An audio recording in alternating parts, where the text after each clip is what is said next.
Smart cooking తెలుగులో bread halwa చూద్దామండి. అందరూ చేసేలాగా కొద్దిగా వెరైటీగా చేసుకున్నాం. మనం హెల్దీగా అన్ని బ్రెడ్ ని స్క్వేర్ ఇట్లో షేప్ లో కట్ చేసుకుని మనం నేతిలో వేయించుకోవాలండి ముందర. తర్వాత మనం ప్రాసెస్ చేసుకోవాలి.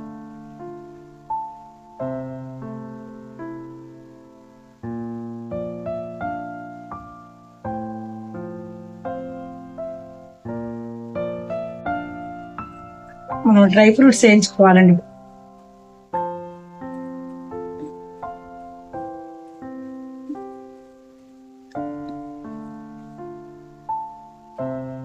పంచదార వేస్తున్నారమ్మా.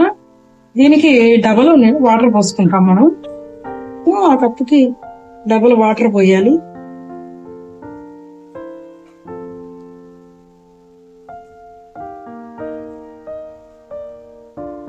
పంచదారకి డబుల్ వాటర్ పోసుకున్నాము. అయితే ఇప్పుడు ఇది మనం జస్ట్ పంచదార కడిగితే చాలండి, పాకం రావక్కర్లేదు.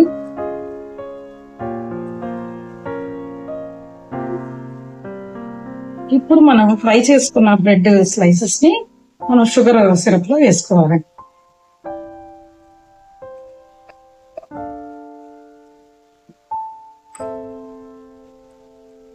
బ్రెడ్ హల్వా దగ్గర పడినాక మనం ఇది హల్వా దగ్గర పడినాక బ్రెడ్ మనం పాలు పోసుకోవాలి.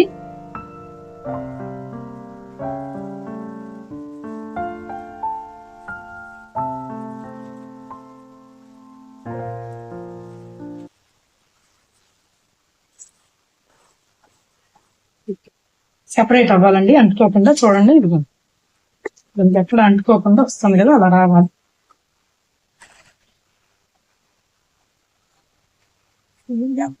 ఇప్పుడు మనం ఫ్రై చేసి పెట్టుకున్న డ్రై ఫ్రూట్స్ గార్నిష్ చేసుకోవాలండి. డ్రై ఫ్రూట్స్ తో